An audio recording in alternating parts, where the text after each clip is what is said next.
Episode के start में मिसुमी, Tomoe और मियो जा रहे होते हैं नेक्स्ट विलेज सीग में बाकी एडवेंचरर्स के साथ जिन्हें मिल्स एस ने पकड़ रखा था।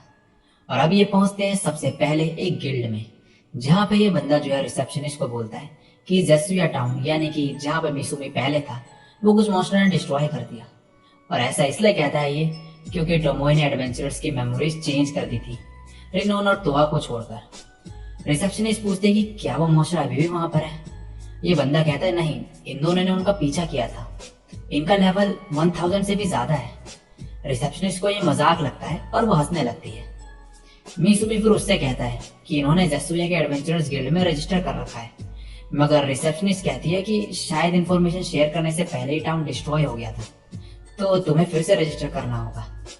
ये सुन के मिसुमी टोमोए से कहता है तुम दोनों की लड़ाई की वजह से जेसुया टाउन डिस्ट्रॉय हुआ, तुम शायद खुश नहीं हो अपने और मियो के लेवल डिफरेंस से। और उसे बोलता है कि सामुराई अकेले ट्रेनिंग किया करते थे अपनी स्किल्स इंप्रूव करने के लिए। और टोमोए ये सब सोच के खुश होने लगती है और मिसुमी से परमिशन लेती है ट्रेनिंग करने की अकेले।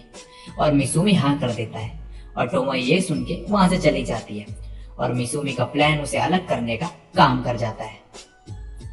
ये देख के मियो खुश हो जाती है कि अब मिसुमी और वो अकेले होंगे, लेकिन ये खुशी जो ये थोड़ी देर के लिए होती है जब उसे पता चलता है कि बाकी एडवेंचरर्स भी इनके साथ जा रहे हैं। जाते वक्त रिनोन कहती है माफ करना तुम्हारे बीच में आने के लिए, मुझे पता है कि तुम इसकी गर्लफ्रेंड हो।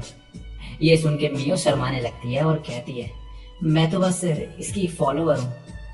एक जगह जाके जो है कुछ मॉन्स्टर इनके सामने आ जाते हैं और मिसुमी मियो को उन्हें हैंडल करने को कहता है। मियो जाके उन्हें एक ही बार में मार देती है और ये देख के सभी एडवेंचरर्स काफी ज्यादा इम्प्रेस्ड हो जाते हैं उससे। लेकिन जाने से पहले बाकी एडवेंचरर्स इन मॉन्स्टर में से कुछ वैल्यूएबल पार्ट्स निकाल लेते हैं और ये सब देख के मिसुमी कहता है मैं हासेगावा जैसे दिखने वाली को ऐसे करते हुए नहीं देखना चाहता था। इसके बाद ये निकल जाते हैं और फिर रात में एक साथ खाते हैं और दिन में मॉन्स्टर से लड़ते हैं और आगे बढ़ते रहते हैं। और फाइनली ये सीग टाउन के करीब पहुंच जाते हैं और इन्होंने काफी वैल्यूएबल पार्ट्स भी कलेक्ट कर लिए होते मॉन्स्टर्स के। तो वह मिसुमी से कहती है क्या तुमने ट्रांसपोर्ट सर्विसेज कुजुनोहा ट्रेडिंग कंपनी को ऑफर करने का सोचा है। ये सुन के मिसुमी कहता है ओह याद आया, मैंने अपनी कंपनी का नाम कुजुनोहा ट्रेडिंग कंपनी रखा था। आगे जाके इन्हें एक रेयर मॉन्स्टर दिखता है रूबी आई। मिसुमी इन एडवेंचरर्स को बोलता है इनसे लड़ने के लिए, मगर वो कहते हैं ये हमें मार देंगे। फिर वो मियो को उन्हें हैंडल करने को कहता है, मगर ये एडवेंचरर्स कहते हैं कि इनके हेड्स और विंग्स को डिस्ट्रॉय मत करना। ये सुन के मियो जाने से मना कर देती है और मिसुमी को ही हैंडल करने को कहती है इन्हें। और मिसुमी जाते वक्त इनसे पूछता है कि इन मॉन्स्टर्स का वीक स्पॉट क्या है। वो कहते हैं इनका पेट। मिसुमी अब बो और एरो लेके चल देता है और इन सभी एडवेंचर्स को मिसुमी में शक होता है क्योंकि उसका लेवल जो है 1 होता है और इन्हें लगता नहीं है कि वो इन्हें हरा पाएगा। मगर मिसुमी एक एक करके उन्हें एरो से मारते जाता है और सभी को मार गिराता है। ये देख के सभी एडवेंचर्स उससे काफी ज्यादा इम्प्रेस्ड हो जाते हैं और फिर इन मॉन्स्टर्स के भी वैल्यूएबल पार्ट्स निकाल लेते हैं।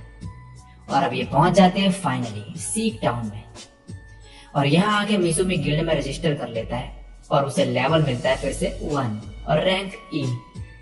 मियो कहती है मुझे भी रजिस्टर करना था। मिसुमी कहता है वेट करो थोड़ा, वरना टोमोई गुस्सा हो जाएगी।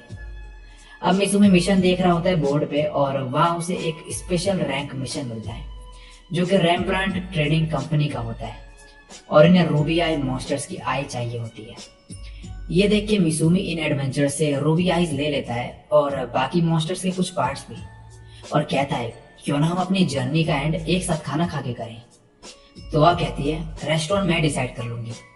और ये कार्ड इन्फॉर्मेशन शेयर करते हुए एक दूसरे के साथ। इन गिल्ड कार्ड से जो एडवेंचरर्स एक दूसरे से बात कर सकते हैं और इसमें टाउन का मैप और मॉन्स्टर्स की इन्फॉर्मेशन भी होती है। और मिसुमी इतनी सारी फैसिलिटीज कम पैसों में मिलने की वजह से काफी ज्यादा खुश होता है। नेक्स्ट दिन में मिसुमी मिलता है तोवा को, जो कि उसे एक मीट शॉप पे ले जाती है, जहाँ पे मीट को देख के वो काफी ज्यादा खुश हो जाता है और मीट खा रहा होता है बहुत ही ज्यादा खुश होते हुए। और हमें इन एडवेंचर्स के नाम बताए जाते हैं। फिर पहली एक एल्बन गर्ल लुइसा, और अब दूसरा बंदा आके मिसुमी से पूछता है कि तुम उन रूबी आइज का क्या करने वाले हो। इसका नाम है हेजल। मिसुमी कहता है कि गिल्ड में एक जॉब है जिसमें वो उन रूबी आइज को यूज करेगा। तभी तीसरी एडवेंचरर आती है जिसका नाम है रेनिना और आके मिसुमी को आर्म रेसलिंग के लिए चैलेंज कर देती है और मिसूमी इसे आसानी से हरा भी देता है। और अब टोआ के बारे में बताया जाता है, जो कि एक डार्क थीफ है। इसके बाद टोआ मिसूमी से पूछती है, जो तुम जॉब ले रहे हो क्या वो रेम्ब्रांड ट्रेडिंग कंपनी के लिए है? मिसूमी कहता है हाँ। टोआ कहती है, मैंने कुछ अफवाह सुनी है उनके बारे में। नेक्स्ट सीन में ये दोनों जा रहे होते हैं रूम की तरफ। मिसूमी मियो को कहता है कि तुम जाओ, मैं मटेरियल लेके आता हूँ वैगन से।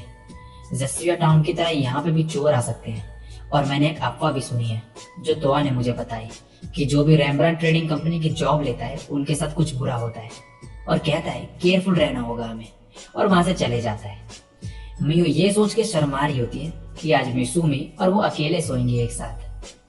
और नेक्स्ट सीन में रूम में बैठी होती है और एक बेड को डिस्ट्रॉय करने का सोचती है, जिससे मिसूमी के साथ एक ही बेड में सो सके वो। लेकिन तभी मिसूमी आ जाता है और मियो से कहता है, कल डेमी प्लेन चलेंगे हम, यानी कि टोमोए की लैंड पे, और कहता है कि एमो को टोमोए के बारे में पता हो कुछ शायद। मियो काफी शर्मा रही होती है और घबरा भी रही होती है, मगर मिसूमी सीधे जाके गुड नाइट बोल के सो जाता है। ये देख के मियो जो है सैड हो जाती है और कहती है, मुझे एक बेड डिस्ट्रॉय कर ही देना चाहिए था। अगले दिन ये टोमोए की लैंड पे जाते हैं और वहां पे इन्हें टोमोए का पार्ट और एमा मिलती है। एमा उससे कहती है, तुम इतना फॉर्मली बात क्यों कर रहे हो? मिसूमी कहता है, मैं बाहर ऐसे ही बात करता हूँ, मैं वहां पे ट्रेडिंग कंपनी ओपन करने की सोच रहा हूँ। एमा गुस्से में कहती है, बाहर जो भी हो यहाँ पे ऐसे एक्ट मत करो। मिसूमी कहता है, ठीक है ध्यान रखूंगा मैं। अब एमा मिसूमी को हर स्पीशीज की रिपोर्ट देती है और बताती है, एल्क माउंटेन्स में रहेंगे, ऑक्स और मिश लेजर्ड्स उनकी हेल्प कर रहे हैं, ड्वार्फ कंस्ट्रक्शन और रिपेयर्स का काम कर रहे हैं, और तुम्हारे लिए इक्विपमेंट्स भी बना रहे हैं, और मिश लेजर्ड को फार्म लैंड क्लियर करने और विलेजेस को गार्ड करने का काम दिया गया है। और टोमोए की ये पार्ट बोलती है कि ऑक्स तुम्हारे लिए रहने को घर बना रहे हैं। मिसूमी कहता है, इतना बड़ा? क्या तुम कोई महल वगैरह बना रहे हो? एमा उसे बताती है कि वो उसी की मेमोरीज के अकॉर्डिंग काम कर रहे हैं, और ये सुन के मिसूमी को याद आता है कि टोमोए ने उसकी कुछ मेमोरीज सेव करी थी जिससे उन्हें देखा जा सके। फिर मिसूमी एमा से टोमोए के बारे में पूछता है, मगर उसे कुछ भी नहीं पता होता। फिर वो टोमोए के पार्ट से पूछता है, मगर उसको भी कुछ नहीं पता होता। तभी एल्ड भागते हुए मिसूमी के पास आता है। मिसूमी कहता है, तुम्हारा डंडा कहाँ है? वो कहता है, मैंने ये डिवाइस बनाया है चलने के लिए, और मेरे पास कुछ है तुम्हारे लिए। और फिर मिसूमी को एक जगह पे ले जाता है और वहां पे बहुत से आर्मर्स दिखाता है उसे, मगर मिसूमी इन्हें लेने से मना कर देता है, जो सुन के सभी शॉक्ड हो जाते हैं। तभी मिसूमी की नजर दूसरी तरफ कुछ कपड़ों में पड़ती है, और इसे रोगोई ने बनाया होता है, वही बंदा जिसने मिसूमी की रिंग बनाई थी। वो आके मिसूमी को बताता है कि ये कपड़े माना एब्जॉर्ब करते हैं, लेकिन ये माना काफी तेजी से एब्जॉर्ब करते हैं, इतनी तेजी से कि ये तुम्हें जान से मार देगा। लेकिन मिसूमी उसे पहन लेता है और उसे कुछ भी नहीं होता। रोगोई कहता है, फिर ये हाई फिजिकल और मैजिकल डिफेंस भी प्रोवाइड करता है, और मिसूमी को इमेजिन करने को कहता है जिससे वो कलर बदल सके। मिसूमी फिर वैसा ही करता है और इन कपड़ों का कलर चेंज होकर रेड हो जाता है। रोगोई कहता है, जब ये रेड होगा तब ये स्पीड प्रोवाइड करेगा तुम्हें डिफेंस से ज्यादा। मिसूमी ट्राई करता है उसे, और वो काफी तेज भागने लगता है इसे पहन के, लेकिन तभी ये कपड़े फट जाते हैं और इनकी लिमिट रीच हो जाती है। रोगोई कहता है, मैं वादा करता हूँ कि अगली बार मैं ऐसे कपड़े बनाऊंगा कि वो तुम्हें तुरंत ही मार देंगे। मिसूमी ये देख के कहता है, इसका गोल तो फिर से चेंज हो गया। नेक्स्ट सीन में मियो और मिसूमी को कुछ एल्क से मिलवाती है, और ये उन्हें ह्यूमन ट्रांसफॉर्मेशन की प्रैक्टिस करवा रही होती है।